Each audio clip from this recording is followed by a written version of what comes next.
to Meldon Law Monday. I'm Buddy Martin, the host of this show, and the ones on Tuesday, well, not Tuesday, because Lauren Meadows is hosting, Wednesday and Thursday as well. Welcome to the program. We have lots to talk about tonight. It's going to be some football, but mostly basketball. You have to wonder how long it's going to take these Florida Gators to get their just due. They're going to get the number one seed. We're pretty sure of that. And next Sunday when they have selection Sunday. But what a week for the Florida Gator basketball team. Big wins. And also Auburn, Alabama. Oh, yeah, by the way, folks in Auburn, Alabama didn't notice, but Florida did beat Ole Miss, just in case you missed it. And the Gators are playing on fire. How much? Well, we're going to ask Shane Matthews, who's standing by right now in the orange and blue room. Also, Florida's officially named another assistant defensive coordinator. I don't get it. They need a lot, I guess. I can't pronounce his name. I think it's Abala, B-A-L-A. We'll talk about that with Shane. What does it mean? Well, we don't know, and we probably won't be able to know after spring. But it's moving that direction. It's getting time. It's tournament time right now. SEC is coming up next. We've got our usual suspects tonight. Todd Carter joins us, France Beard, and Lauren Meadows, who is out at the DJ Lagway event at Spurrier. Stand by. It's the Buddy Martin Show. Tell your friends and neighbors we are on the air. Yes, it's time again for Buddy Martin. Call him up and tell him what you're thinking. But be kind because he's doing the best he can. Better, stronger, faster. Mama says that alligators are ornery because they got all them teeth but no toothbrush. Hey, what if the voice calls while you're gone? Take a message. Bye. You ready, champ? I'm ready for this my whole life. I'm incapable of small talk. But that's why you love me, right? Kind of intimidating to be in the presence of so many great athletes.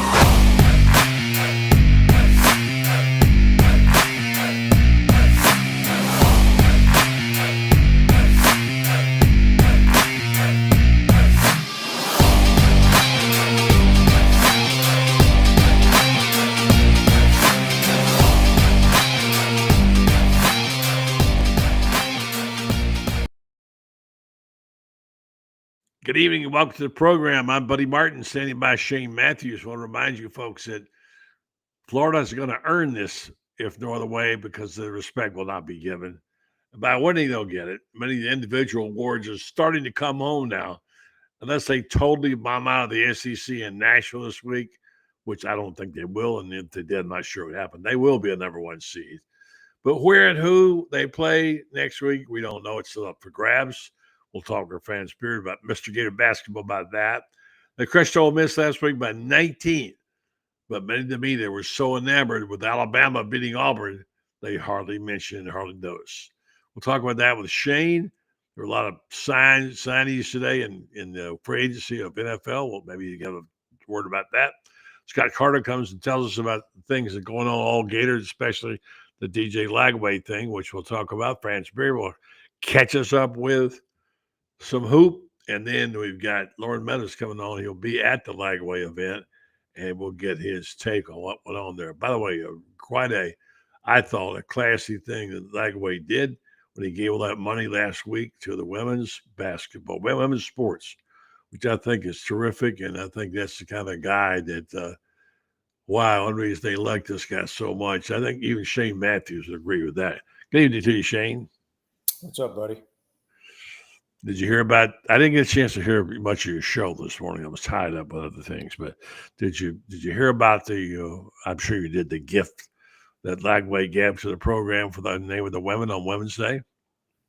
Yeah. I joked around about it, saying I wonder if he put a note in there that my girlfriend gets all of it, because his girlfriend's a softball player. Oh, that's right. That's right. Yeah. So I know you probably played a lot of golf this weekend, unless you got rained out. And then you also, I'm sure, kept up with what was going on in the world of softball, a little bit of baseball. What'd you talk about on your show today? Shane Matthews show, by the way, put up with Matthews every morning at 8 a.m. And right here on these channels. So it's wherever you get your podcasts. I mean, we talked a little baseball, a little softball. We talked a little basketball. We talked the Arnold Palmer Invitational down there at Bay Hill. What happened there? We got the players this weekend. We talked a little bit of everything, quite honestly. Yeah, I watched that event at Arnold Palmer. A young man and his family making an impressive appearance there, and of course, on to the players. They already started talking about that tonight. I watched some of that from Ponte Vedra, my old home ground right there. So Florida finishes 27-4 the regular season. Bruce Pearl is the coach of the year. He said he voted for Todd Golden, who was snubbed. You have a problem with Golden not getting at least a vote or two? Well, I'm sure he got some. I didn't see the stats from that or who voted for what. Bruce Pearl's, yeah. I mean, Bruce Pearl's, I mean, he deserves it. I think Todd deserves it. I think Mark Byington from Vanderbilt deserves consideration. I do not think Todd Golden gives one care about it unless he has some bonus in his contract of being coach of the year. He does. Yeah, he does. Yeah.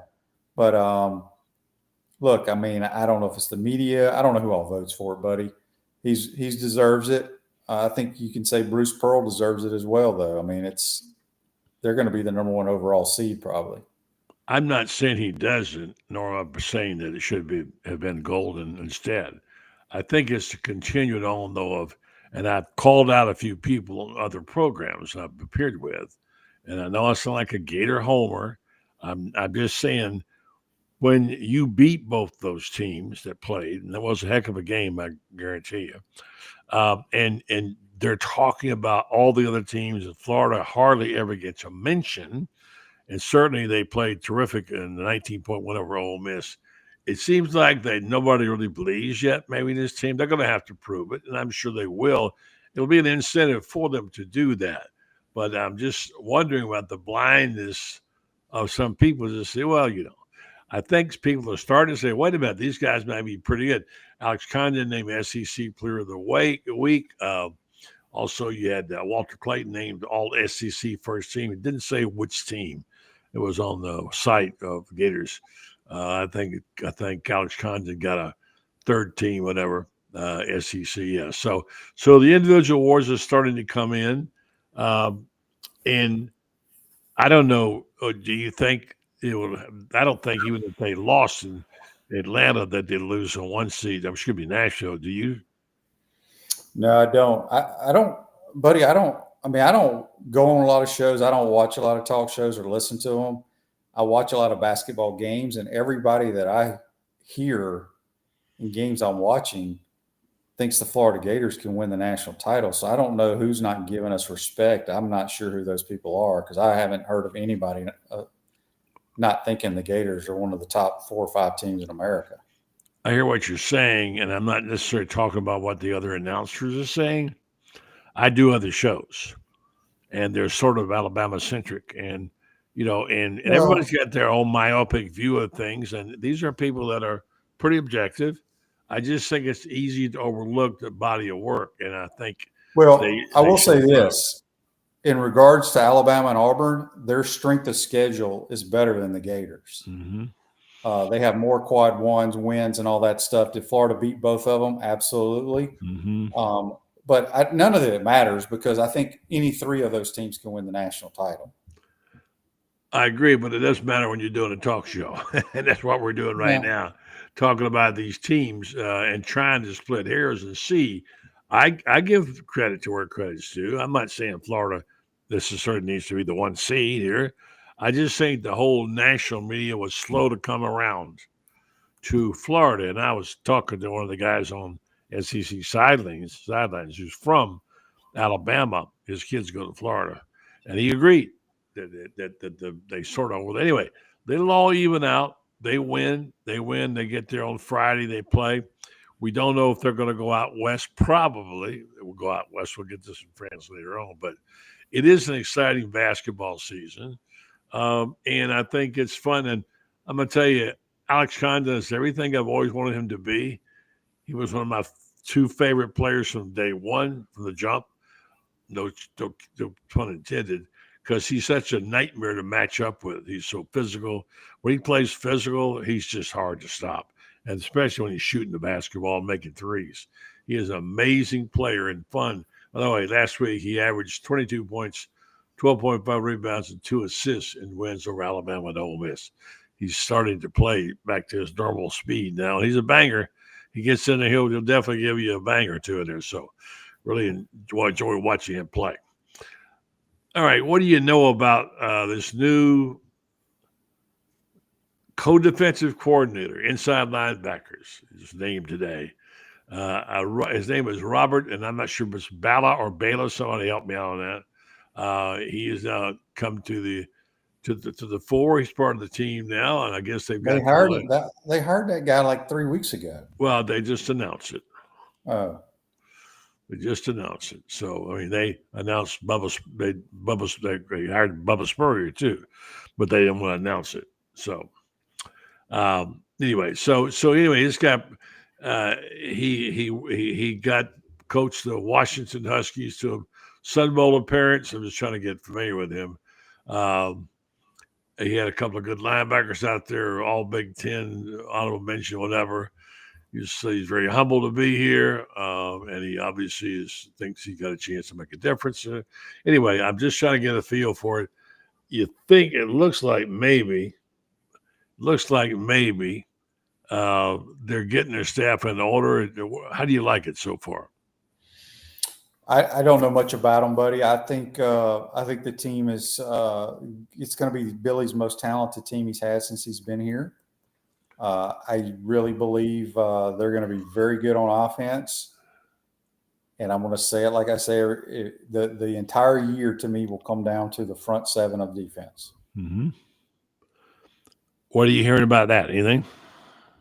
You have people on your shows? I haven't been in any practices. I've only, they've had two practices, I think, Thursday and Saturday, and they're not even pads. I mean, you're not going to learn anything for spring football. Some guys are in black jerseys, meaning no contact, and we won't know anything until we suit up for real.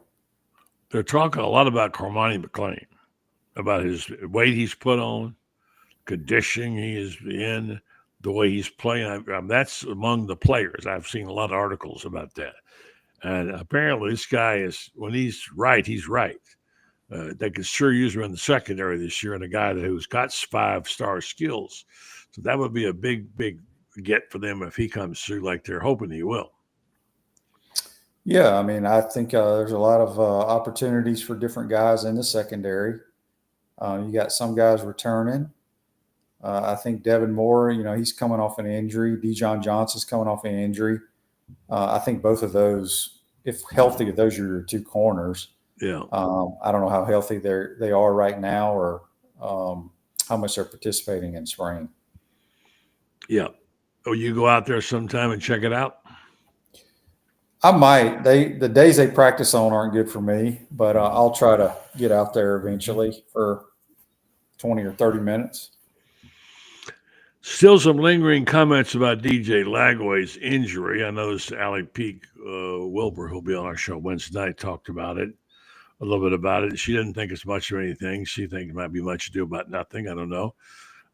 We've had some other of our friends in the media say some things about it. Mark Long of the AP wrote it was a cover-up. I guess I hope I'm saying it right. In reaction. So I'm not sure what's what, but he is not throwing. What does that tell you? To me, it's like when they see a guy's on a pitch count. In baseball, in the old days, sore arms were a big deal. Pitch counts were a big deal. And back then, reporters used to go down and count pitches and see what was going on. And the guy was suspect. Sore arms were, everybody had one, it seemed like. So I don't know exactly. Do you know which part of the arm is sore? Because some people say this just showed up. Do you remember him having a sore arm at all before? Yeah, they said they mentioned it a little bit last year. I don't quite understand it, quite honestly. This is just my opinion. I think this is not directed at DJ Lagway. This is at like the new age quarterbacks, right? Okay. They do all this training and different arm work exercises and stuff to try to keep from having arm injuries. And I really believe it causes arm injuries. Yeah. We used to throw 200 to 300 or 400 balls a day, buddy. And I don't remember any, and I don't like to go back to the Spurrier era and talk about it. I don't remember any of his quarterbacks having any arm injuries because we didn't do all that stuff they do nowadays. Right. We did You form did that throw play. until we were loose, Yeah. and that was it. And we used to throw hundreds of balls. I don't know what's going on. I think it's odd that your quarterback's not throwing balls in spring football. I do too. That's why I ask it. Yeah, I don't quite understand it. And I understand if he is hurting, you don't want to make it any worse. But Right. if he was having this issue during the season, I mean, we played Tulane before Christmas, right? Like Right. December the 20th. Right. I don't know. I have no information on it. It makes no sense to me. Yeah. Yeah. So we'll see how that plays out, but it certainly is an awful lot. They're giving me a hard time for saying ESPN said all over Florida, some of the best teams. I know all that. I've heard it. You don't understand. I'm not talking about necessarily one network. I'm talking about people in general, and I've had confessed to me by other maybe media members that they were slow to come around to it. That's all I'm saying. I'm not complaining about them not getting any. I just think the realization, by the way, and it hasn't been that way all season. So don't tell me it has. So let's just see that they have awakened and perhaps done that. So Dan Bond says Bruce Pearl, SEC Coach of the Year, is a joke. I don't agree with that. Do you? I don't know if it's a joke. I think Bruce has done a phenomenal job. I think Todd, they could have had co-coaches of the year, in my opinion. Yeah. Yeah. Also, let's see here. Dan Bond points out the gymnastics score at 198 again. Perry Mason said DJ Lagway is a class sack. Impressive. Yes, he is that. And who won Bay Hill? Russ Henley. What'd you know about him? He's a Georgia Bulldog. He's a really good player. Hell, he almost won last week. Where were they last week? At the Honda? Yeah. Yes. Down in Palm Beach. He had a chance to win that and had a couple bad holes coming in. But he's one of the straightest hitters on tour. And he's had a really good year. And, they got a lot of Georgia freaking golfers on tour. They do. They got a bunch of them. I have to ask them how they got all those players. Talk to the former athletic director one of these days. So one guy suggests I'll retire. Nature Gator says I should retire. Okay, I'll see you guys. I'm going to retire right now. You got it, Shane. Go from there. Then he said, just kidding, buddy. Look, I'm not going to retire. I'll be here till they carry me out on a wood plank, and I get the privilege of that because I own the show. Okay? So I'm not going to retire. I'm going to do it as long as I can. And thank you for Dan Bond for your comments. Yes, so let's talk about Russ Henley. Nice family portrait at the end of those with his three kids. My wife was very impressed with him. He hit, as you said, hit the ball last week. Now we got the players coming up, Shane. I don't know who I like. Looks like our boy Scotty can't get his game under. You need your touch of that golf course. He's been very successful. They won the last two. But, hey, I mean, Players Championship, I've covered 100 of them, and I can tell you know this too. You've seen them. There's just some funky places on those greens out there, but it makes you still as exciting when they go to 17. So you have a player that you like this week since we're going to talk?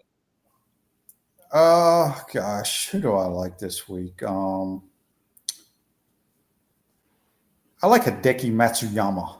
Yeah, he's been all around it. I don't know why, but he's played good.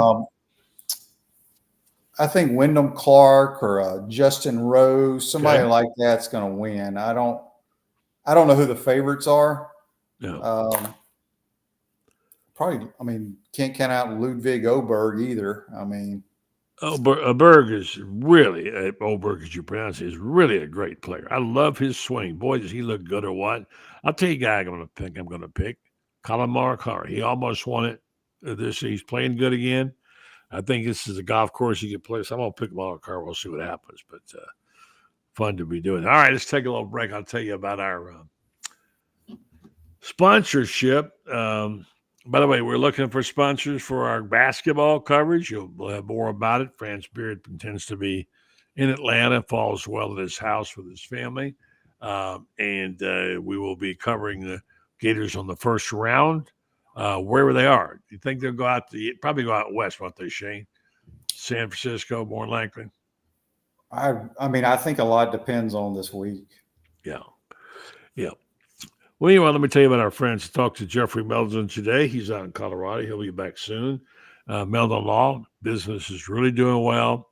He does a lot of advertising, including on this show.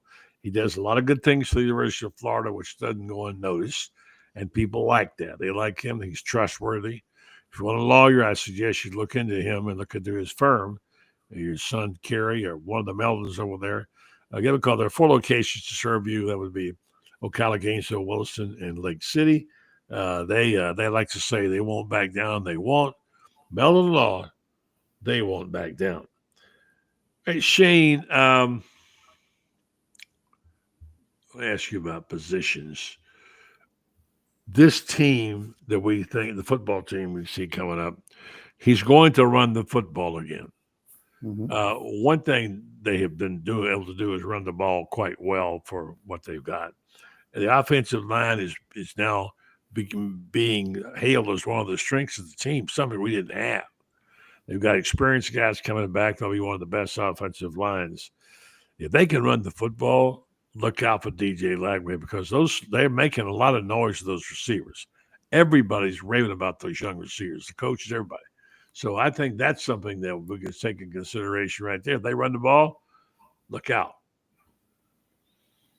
Yeah, I mean, I like all their skill guys. I think you're gonna see what we did last year with DJ: run the football and throw it down the field, and you got a lot of guys that can go. The key is we have a lot of highly touted young guys. Yeah. How do they play in live action? Yeah. You knew you could turn on the tape and see what Elijah Badger and Chim Dike did because they came from playing college football. Majority of our high-profile guys are coming right out of high school. They're extremely talented. We'll have to wait and see, but I think we're going to be very good on offense. Maybe defense. We'll see. Let's ask this guy about the defense. He gets to see it a little bit more than we do. Let's see what he's got to say for us tonight as he checks in tonight. The great Scott Carter of FloridaGators.com. What's up, Scotty? Hey, guys. How are you, man? We're doing okay. We're just breaking down this defense, offense. Who is Robert Baylor or is it Bala? How do you pronounce his name? Baylor, yeah. He's the new coach. Officially announced today. I mean, there's no limit on coaches, buddy. You can have as many coaches as you want now. I know. He's a guy that's been in the NFL, spent some time at Washington, college, Washington. So he's been around the block a little bit, spent some time at Bama. So a guy who Billy Napier had some connection with. So yeah, he'll help with the linebackers, and that's what I know right now. I haven't actually talked to him yet, but he has been around the first couple of practices. Yeah, so his defensive staff is set. Like you said, they can have 100 coaches now if they want to. They got one for every player, I think. And the sense that you get around the building there where you work, do you get the sense that they like what they really – I mean, not just like, but do you think there's some excitement about the defensive staff now? I mean, I do. I think they have to have that excitement. I did ask Ron Roberts after Saturday's practice about, a lot of people think this Florida team is ready to take the next step. He's been around the game a long time. I said, what do you think? And he says he thinks the pieces are in place. He said basically – they didn't live up to it last year. He said he thought that they had the players last year, but they didn't start off well, and they got behind the 8 ball, so to speak, and they turned it around at the end. But, I mean, you don't have to be a football expert to know when I walk out there now, guys, and Shane may have mentioned this earlier, like Vernell Brown III, for instance. He's a guy that I have no doubt would have contributed to last year's Gators team. So he's a different kind of freshman. They're starting to get some of those guys again. And you have to have those guys if you're going to compete for an SEC title or a national championship. And so I do think they're getting more of those players. And that is a good sign. Whether or not they're ready to put it all together, I think the biggest question mark will be DJ Lagway. I mean, how's he going to staying healthy and progress and making those strides that you want to see out of a sophomore quarterback? That is going to be the most important part of this team, obviously. Speaking of Lagway, Shane and I were talking about unusual have a young quarterback on a pitch count and not throw the ball in the spring. What do you think is? I mean, there's obviously a sore arm there. What do you think the strategy is behind that? Well, I think he had a shoulder issue last year. He also has some kind of lower body issue. Billy's kind of nebulous in discussing it, so I don't know the whole story there, buddy. But I think they like to call it body maintenance nowadays. Oh, really? Please. I think they're giving him some body maintenance. It's not ideal, obviously. You'd like to see him be able to go through the full spring, but at the same time, it's not alarming to me. I mean, he's going to have all summer to work out, throw balls to these guys, and then be ready for fall camp. But it was a little bit of a surprise when Billy dropped that last week, obviously. That's what me and Shane need, some body maintenance, right, Shane? I could use some for sure. Yeah. So let's you and I, Shane, for a minute pause and say, if we were making evaluations saying, here are the 3 or 4 things I'd like to see this team do on the defense next year, I can start by saying tackling better. I have confidence based on what I'm hearing from people, they are tackling better. What are the things besides getting the right number of players on the field? What can we come up with, Shane, that we'd like to see the defense do more of and do it better? Oh, man. I guess maybe get off the field. I mean, I go back to – I'm trying to remember. It just seemed like LSU and Ole Miss went up and down the field on us a bunch, right? I mean, they both had almost 500 or over 500 yards of offense. We did a good job not giving up big plays for the most part, kind of the bend but don't break. I think and again, that could be our plan as coaches, knowing we were limited at certain places. Let's keep the ball in front of us, go up and tackle, make them drive the length of the field. Do we change that? Are we more aggressive? I don't really know, right, buddy? I need to see us play to kind of see what we have out there. And but I think this team, as I told you at the beginning, this is clearly the most talented team Billy's had. So we got get off the field. We've got get the right number of players lined up. And we got. I'm not worried about it. I don't remember us not getting people lined up last year. Did we not do that on? No. Well, there were a couple of penalties. Well, that happens to a lot of teams. It just seemed like they had more than a share of those. I'm just saying the things you want to see get rid of. I mean, I'm just bringing up things that bother me the most are those. I hate those kind of penalties. So Scott, what 1 or 2 things on defense would you like to see change? Well, I think when you look at the games that the Gators did not play well, I mean, it goes back to what Shane said, getting off the field. But they got themselves in the hole in those early games to Miami and Texas A&M. They just couldn't make any kind of important stop. And, I mean, to win those big games, you have to stand up, not just in the fourth quarter. You need to take control early and allow your offense to get a lead a little bit in those big games, because that's something the Gators didn't do until the end of last year when they won those LSU and Ole Miss games. So I think just getting off to a better start, I know that's kind of a wide-ranging one, but I think it goes game by game just to have a lead at halftime. And I really think that one of the biggest changes, I mean, was when Ron Roberts did go up into the booth. He talked about that on Saturday after practice. And he said basically – he's going to do that again. He likes being up there a lot more than being on the field. He says it's like watching film. He sees the game better. He communicates better. I think that will help everything from game 1 this year, because, it was just out of sync early last year. We all saw it. And then they made those strides once he kind of took over and went up to the box. And, it's a small thing, but in the end, I think it was a very big thing. Well, I think the other thing too, buddy, is not just with defense, but this is offense. Yeah. I felt like we waited till about game 6 till we started playing our best players. Yeah, you said that a lot. Get your Way best too much players. damn rotation going on. Yeah. Pick your best players and go win the football game with them. Yeah, I think it. And some people might say that's basketball with all the players that Todd Gold's got. France disagrees with me. He says you can play 10. But I think I'd get down to the 7 years, gets to 7 and 8.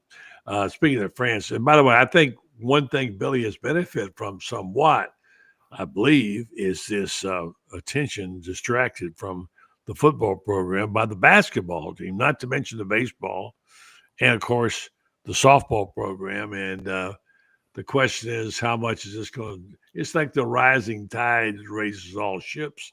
And there's a lot of excitement about this basketball program right now, as Fans Spirit always talks about. And guys, I tell you, somebody's got a TV on somewhere. I don't know where it is. Whoever's got the TV on, turn it off. So it's yeah, Francis got to do that. I think there is excitement like I don't remember it since Billy Donovan in basketball, and it's fun. It's great to watch. The players are exceptional. I look forward to watching them play every game, and they carry this momentum, if that's the right word, friends, up to Nashville. And this team is, as you said all along, is really, really good. And you wrote today, maybe the best team in the country, friends. I think they are the best team in the country right now. And I'll give you 2 examples. Duke has not played a team that was ranked at the time. Now, Clemson is ranked now, but they haven't played a team that was ranked since December 4th when they beat Auburn up there in a home job where they got 27 free throws and basically played no autopsy, no foul defense, and Auburn got called for touch fouls. I watched that ball game, and it boggled my mind how one-sided the officiating could be, and it can be, and it's like that a lot at Cameron Indoor Stadium. There's a reason why the Blue Devils are next to impossible to beat at Cameron Indoor Stadium. They get the calls.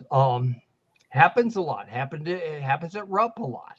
That 20,000 fans on top of you makes it hard sometimes that those judgment calls kind of go big blue. But Duke hasn't beaten anybody. I mean, the ACC is a joke this year. They haven't beaten anybody. I mean, Auburn, but as you said, it was a one-sided game. Houston lost to Auburn. Houston lost to Alabama. I got to tell you what, Florida beat both those teams. Florida beat Auburn, and I think if Florida played Duke, I think Florida would kill Duke. I think right now Florida's in a position that if they come into a game focused and healthy, I think they're going to beat everybody. And I think that they're very, very capable of doing it. Now, I'll also say this, and I said this on a show this morning.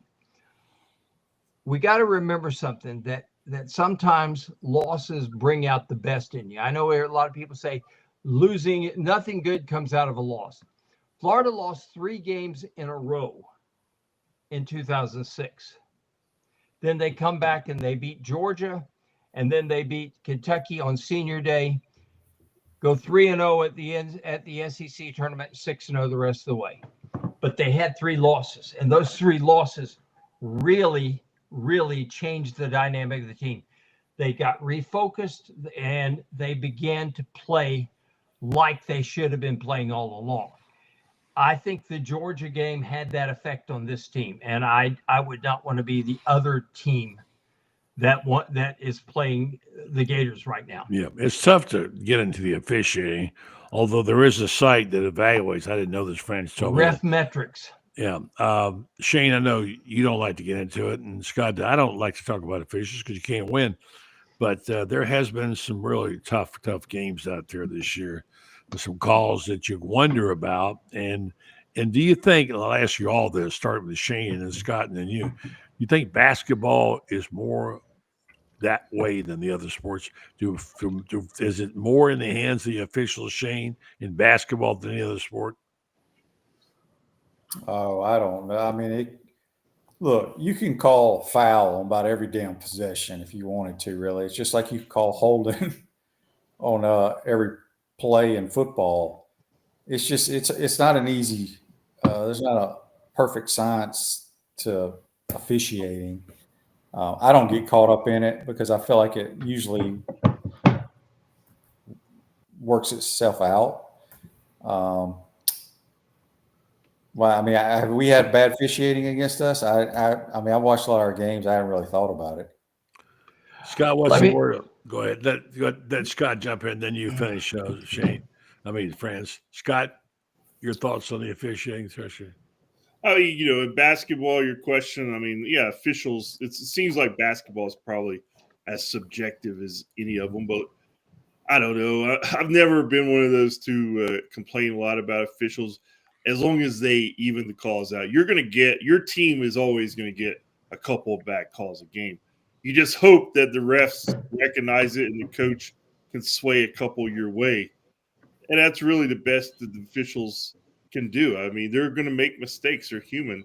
And I like that part of the game, although it's, when it goes against you, nobody likes that. But I don't know.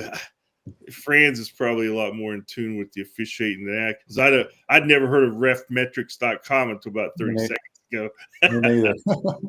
Well, Franz has too much time on his hand to be looking at refmetrics.com. Franz is a busy man. He's getting ready to pack his bags and go cover basketball. Go ahead, Francis. Here's the deal. The other night, did everybody watching that game Saturday night start thinking the last 10 minutes were an endless parade of free throws? I did. Yeah, I mean, I hate that part about basketball. I absolutely hate those. The last 2 minutes of a game can last 38 minutes. It's ridiculous. They got to stop that. It's killing the game. 40 free throws in the last 10 minutes. Okay. Here are the officials. The lead official was Steven Anderson, number 7 in the country in most fouls called per game. The second official was Mike Nance, who showed up looked like his belly's as big as mine. And he's number 13 in the nation in most fouls called per game. The third official was Todd Austin, who's number 14. Okay. I rest my case. So these guys, they love their whistles, is what you're saying. Yes, they are. Here's the thing. If you get to a ball game, and unless you have a team that tries to turn every game into a rock fight, and you have teams out there that do that, they come out there like Houston comes out and try to bully you and beat you up from day one. That's Kelvin Sampson's MO. Ever since he was Lacey Gaines' assistant coach at Pembroke State University, it was his dad's MO at Red Springs High School. I know the Sampsons quite well, but that's their MO. But unless you get that, I'm telling you what, most games, you should have a little bit of an edge at the end if it's a close game because they're going to foul. They're going to try to foul to get back in ball games. But in most games, the foul calls are going to be within 5, one way or the other. They're either going to be 5 plus, 5 minus, one way or the other. When you get into games like Duke with 15 more free throws than the other team, or any game like that, it's either a case of you got a team trying to turn it into a rock fight, or else the officials need to swallow their whistles a few times. Yeah, we've had that discussion with Don Rutledge quite a few times. He doesn't believe in swallowing the whistle. But I want to say this, that this is absolutely destroying the game from the standpoint of the viewer. And it's not just the calls, it's the delays. Everything is reviewed. The reviews take 2 and 3 minutes. And like you said, it takes 30 minutes to play 2. And it's just, we're going to discuss this just one more time. I'm going to tell you about Titan MRI, and then we're going to come back and say, can you please help me on this? What can we do to do away with this craziness of this expanded last 5 minutes into another half? See, I want to tell you about Titan MRI imaging. Now, Titan MRI imaging is called Titan MRI imaging, acquired high field MRI, Joe Colorio, and he started Highfield in 1997. Now he's back. Titan MRI Imaging now has 3 locations, serving 2 in Gainesville, with its Park Avenue location now at the Millennium Center, and 1 in Lake City, serving all of Columbia County and Valdosta, Georgia. Titan MRI Imaging offers the same great customer service as before, except now they do accept insurance. So check them out. Titan MRI Imaging, located in 4 places, and soon to come to Ocala. Titan MRI and Imaging. All right, guys, help me out. Let's get this game fixed here. We got to do something. I heard the guys I say today, and I agree with it. Let's go back down to the old challenge thing where each coach gets 2. And quit stopping the clock 30 times in the last 20 seconds. Scott, help me out. What can we do to fix this game? Well, I mean, I do think it's probably going to have to go back to challenge system, because if you do review every close call in basketball, I mean, you're going to have a lot. And of course, when the intensity ramps up and the game's on the line in the last 5 minutes, they're going to try to get it right. But yeah, it does kill the flow of the game. It kills the buzz in the arena sometimes. Certainly, as a viewer, you have plenty of time to go to the bathroom. That's the only good thing I can see. But I mean, in all seriousness, so it does impact my enjoyment of some of these big games when they just look at every single questionable call.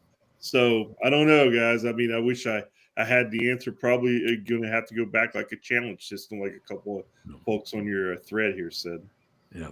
Let's go to Shane now. Let him get his milk and cookies, go to bed, because he has to get up at 4 a.m. to get his show going. And then we'll let France finish off up. Shane, got any ideas about that? Well, correct me if I'm wrong. There's only challenges when it's under a minute in the end of the basketball game, or if it's flagrant or for elbows to the head, things of that nature, or for goaltending, or if they need to go back at the next dead ball to see if a guy's foot was on the 3-point line. Look, it doesn't bother me. I guess I understand if they do it too much, but you're never going to change basketball with all the timeouts and how long the last 2 minutes of a game lasts, because teams are going to foul to try to get back in the game. I just don't know how There's got to be a way to fix it. Please help me. Well, all right, but here's the thing. You probably think of it differently if your team's the team's down trying to foul to get opportunities. Yeah. So, I mean, it's part of basketball. It always has been, right? Yeah. I don't like it. It's getting worse because they're reviewing every little thing. I mean, that was a goaltend. Something we can see clearly it wasn't. But see, goaltending you can't review until there's timeout on the floor. Anyway. I understand, but it's true. I like that rule. But here's the international rule. We need to go to quarters where you got 5 fouls in a quarter. Will eliminate a good bit of the fouling. I like that. Yeah. The second thing is an international rule we need to develop is this: I get fouled, and you want to foul my worst free throw shooter. In the international rules, I got the option to take the ball out of bounds rather than send the guy to the foul line. That eliminates, okay, you want to foul my worst foul shooter? Fine. I'll get the ball in bounds and you can foul him again. This way, we stop having the incessant foul calls like there. And I'll give you the third thing that needs to happen. And that is, it doesn't need to be like sumo wrestling out there. Eliminate, and here's how that can solve that problem. And it's so simple, buddy, Shane, and Scott. Okay, you set the tone in the first 5 minutes of the ball game. If you reach and grab, if you shove people, we're going to call the fouls, and all of a sudden you're going to have 5 guys with 2 fouls each on the bench, and all of a sudden I can't play them the rest of the half. Do that for a week, and guess what happens? People start, but it starts with the officials there. The officials have to take control of the game. And the only way they're going to take control of the game is this. Okay, if you want to let it be sumo wrestling, then so be it. But I don't think that benefits the game. It was a better game.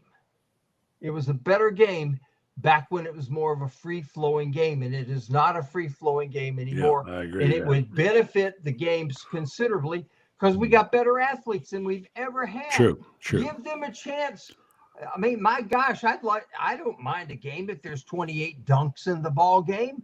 I love it when guys dunk the basketball. Yeah. But how am I going to dunk the basketball if I go up and I know I'm going to get body slammed? Yeah, good points all. Let me get Shane get out of here. Shane, who's on your show in the morning? Buddy Martin and Jeff Cardozo. Jeff Cardozo, I'm looking forward to some good baseball talk. He does a good job. I like his. They got a rough week ahead of them. I mean, who they got? Fun. They beat up on poor little Harvard pretty good, didn't they? Well, I think me, you, Scott, Franz, and a couple other media guys could have put it on the Harvard Crimson. But this week you got the semis and the Vols, so it should be a lot of fun. Only two undefeated teams left. Yep. So it's going to be a tough road trip. But we'll see. Yeah. Gotta get that pitching going. All right, Shane. See you in the morning. Thank you, buddy. All right, fellas. Have a good night. All right, thank you. All right, so in our remaining minutes we got here, let's talk about these exceptional basketball players. We've all seen the 04s and the Billy Donovan teams and how well they play. This team seems to hold a special place in the hearts of Gator fans, as I'm sure we remember the 04s and guys did too as well. But they just have something about the way they play. Those three guards, those three senior guards, what a night that was for a senior night for those three guys coming out of there. And you could tell what emotion was packed in there. I just don't know how good this team could be. And I'll tell you, I'm loving watching these guys play and develop. Every one of them, even Chimalu, it looks like he's becoming really a big factor. In fact, he's playing great right now. And all five guards are playing well. I mean, it's great. Fans, you've seen a lot of this. Scott, you've seen a lot of this. I just think this is a wonderful, talented team if they just don't get sidetracked and get whacked, Scott. Yeah, I mean, you're 27-4. That's going to endear yourself to Gator fans, right? But I do really like the way they play. I think they have the nice combination of pieces. I think people, our fan base guys, let's face it, it's been starving for a big time winner, with football, basketball, and baseball. The last national championship was 17 in baseball between those sports. So this team looks like it has a real chance to do that. You got to remember, Florida basketball hasn't made it to the second weekend of the NCAA tournament since 2017. So it's been a while, fellas. I mean, that was when the Chioza hit that shot and they were up in New York at Madison Square Garden. Yeah, what a night. What a moment. So, we aren't used to that kind of a drought here. So I'm as excited as anybody about what these guys can do. And I just feel like they've got everything that you need in college basketball to win it all. They've got the size, they've got the defense, they've got the score, they got the guards, they got the big guys inside. They've got a really good coaching staff. They're modernized the look at the analytics. They play to their strengths. They can take out the opponent's strengths with their strategies. Like I said, I think they've got it all. But we all know you got to go out and on the court and do it. But if they win it all, like Fran said earlier, I'm not going to argue. I think they might be the best team in the country right now as the tournament starts. I mean, people are afraid to say they aren't because they if they explode and play the full capabilities one night and everybody's sitting on it. I mean, they blew out Ole Miss by 19 and didn't even play that great. It's just amazing what they can do. This it's going to be fun to watch them grow. I wish they had them all back one more year because that would be really, really interesting. Oh yeah. Play one more year. Let me just say one thing before we get back to the subject. I ran across the guy I want to mention tonight, and he's a guy that there are people around, and I want to talk about Dan Hurley too, that a guy named Robert Dotson, he's the former president of the Gator Club here in the Panhandle. I had lunch with him. He's doing a heck of a job. This is not a huge Gator area, as you know, because it's split up by Alabama and Auburn and what have you. But there are some Gator fans here. They do a terrific job.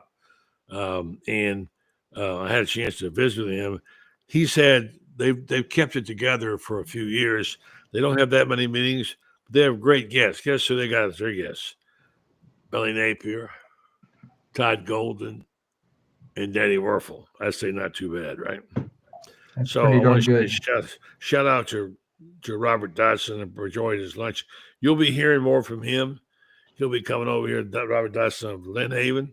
That's a Panama City, and he was the captain of the Panhandle Gator Club. So looking forward to collaborating on some things with Robert in the future in France.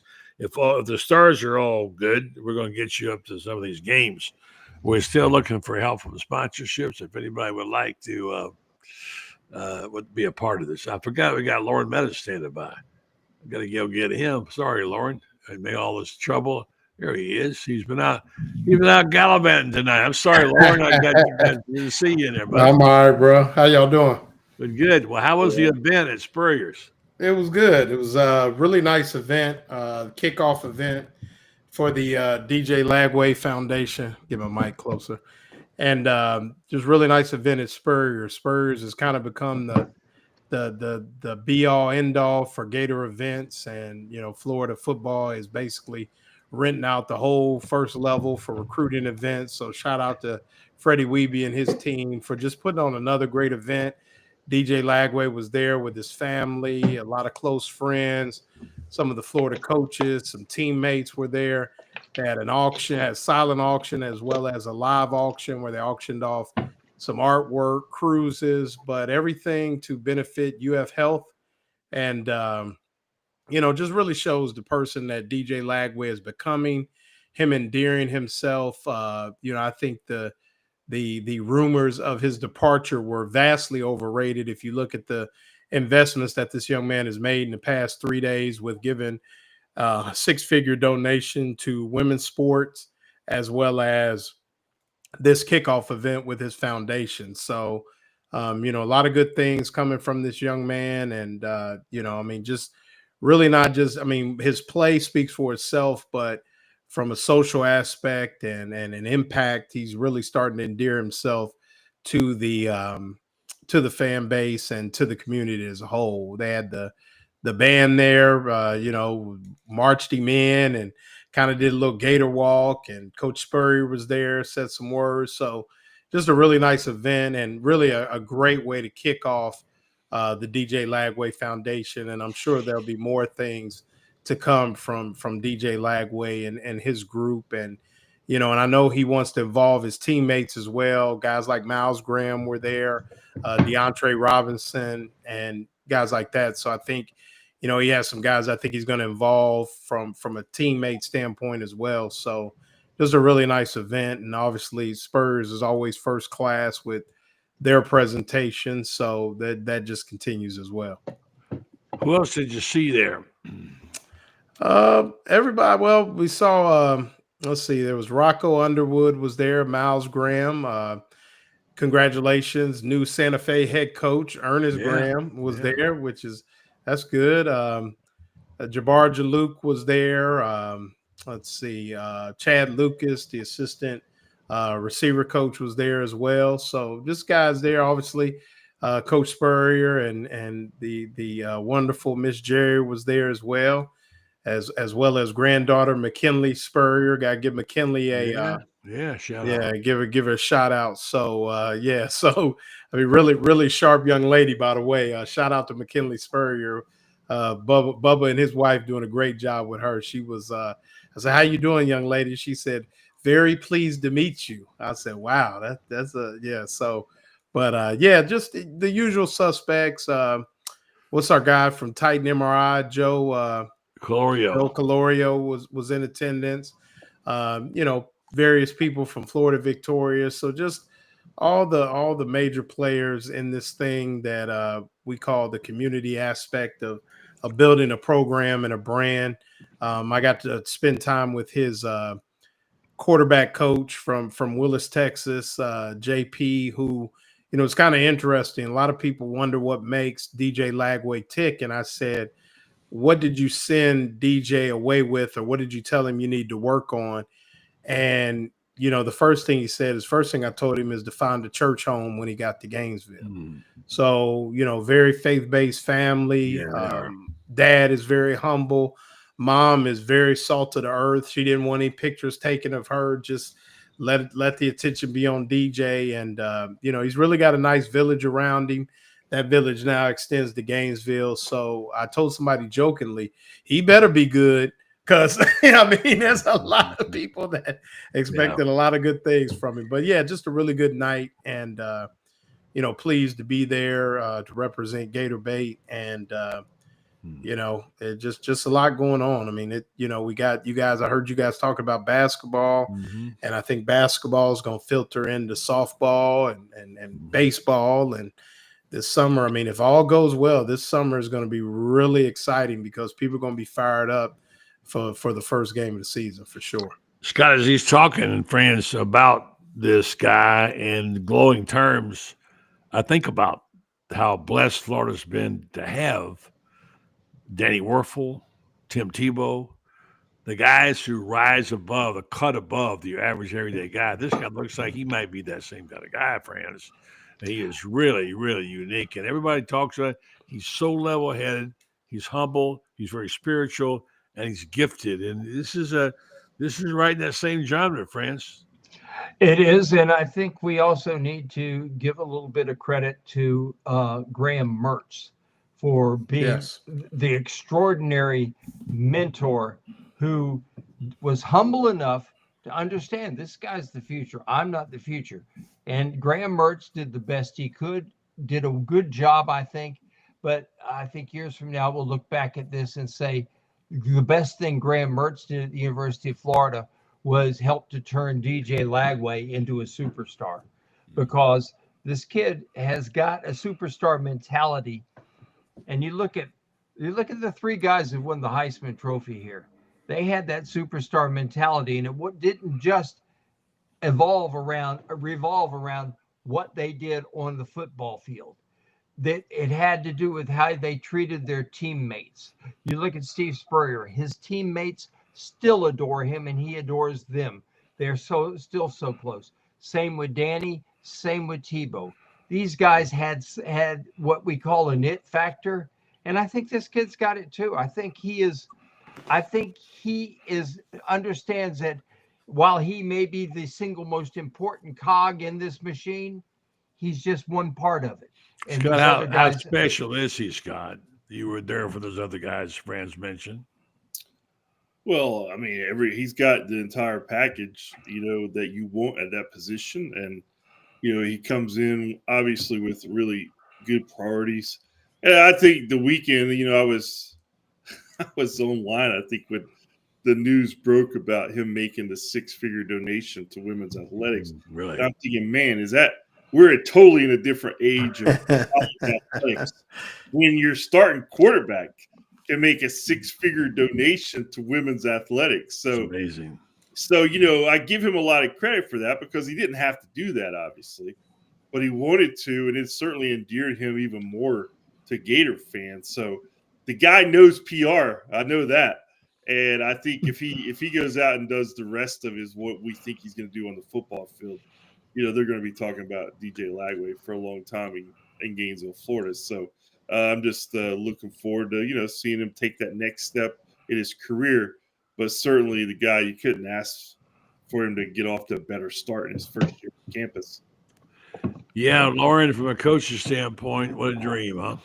Yeah, I mean, you got everything. I mean, obviously, when you got a guy that has all the physical intangibles, but then you combine that with, like you guys mentioned, the traits that made the Werfels, the Tebows, and others really good quarterbacks at the University of Florida. I mean, he's a coach's dream. And like I said, I mean, he was brought up right, has a great village. I think they would be the first to applaud Graham Mertz, like Fran said, so well to being the one to help him prepare, to be prepared for those last few weeks of the season when Graham was out, and all of those things, and even dealing with some injuries as well. I think that, I mean, it's just been a blessing to have this young man, and he came in.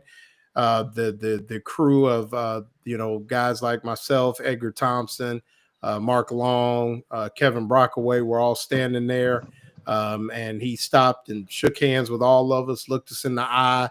He wasn't just glad handing; he was there to really. So I think this is something that you're going to be motivated by the personal things. And I think this is really personal to him. I think this is a kid that, a lot of kids do. They say, well, when I make it big, this is what I'm going to do. I'm going to buy a house. I'm going to buy a car. I think this is a young man that, in my observation, made a decision early in life that when he made it, he was going to help others. And I think that's the biggest thing you can do is, you can accomplish a lot, but the greatest accomplishment is to help others. And I applaud the young man for doing that. So I think that's going to be, I think it's just going to be big, and you can't beat that. Can you put a plug in for Broken Down Sports Writers NIL deals? Buddy, let me throw something in. The young man's out at softball games. He's got good reason to be out there, but you watch him, and his girlfriend. A lot of guys in his position would want to be off by themselves. Have a couple buddies that he's with and everything. Kids come by. He has something nice to say to them. He asks them questions that like, how are you doing? Are you here with your family? Where do you go to school?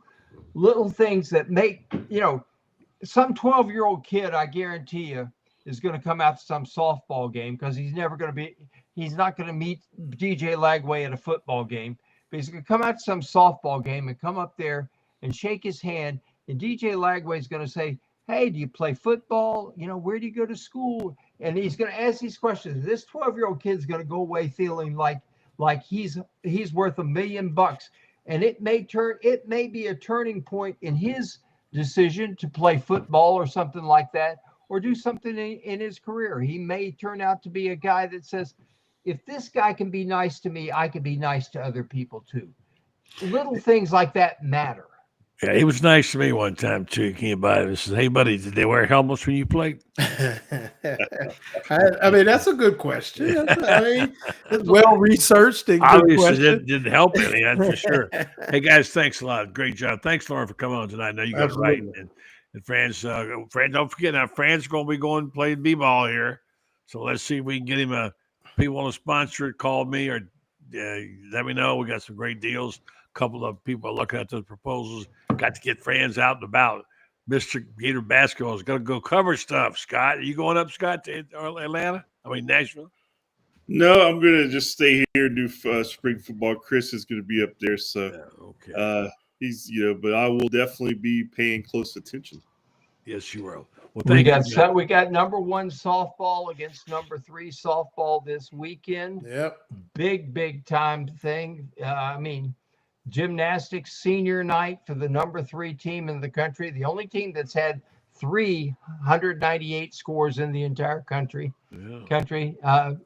Even though the baseball team's out of town and the basketball team will be out of town, it's still going to be a big weekend on campus. All right, guys. Thanks a lot. Appreciate a good show tonight. Appreciate your contributions, guys. Thanks, Lauren, for making it. Yes, sir. Appreciate it. Thanks, Scott. Thank you, Franz. I'll talk to you tomorrow. All right. Thank you. All right, folks, I want to just wrap it up by telling you about my friends at Vinstar Medical Research. I say it to this point every night because it's so important that these people get recognition for what they do. They're great people. They have Gator roots.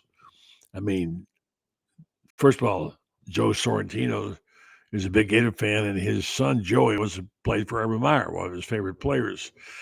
Joey now is a dentist in Ocala and Lady Lake. I'll be seeing him in a couple of days or weeks here.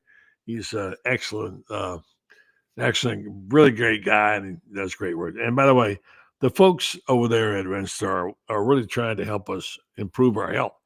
Mary Brantley, married to the great Scott Brantley, and Joe Sorrentino Sr. Were high school teammates or high school classmates down in Southwest Florida. And they got together and started this business and brought it to Ocala. They've been wonderful stewards of downtown business, supporting the community, supporting sports, supporting the Gators. And we do appreciate all they do for us. I want to remind you that you can help them by going to rentstar.net and see what they've got going in the way of trials.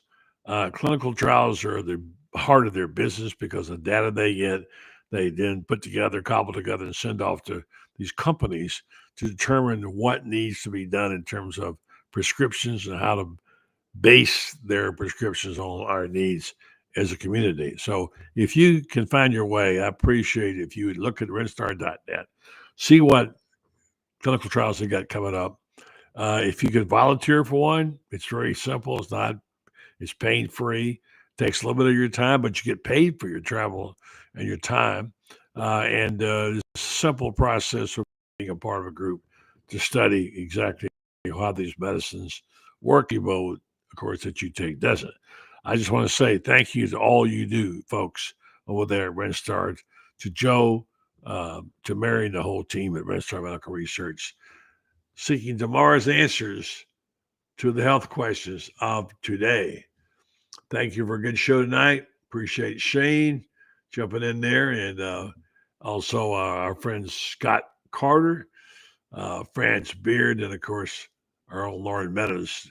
Be checking him out over the next couple of days. I'll have a piece in tomorrow talking about what happened tonight at over at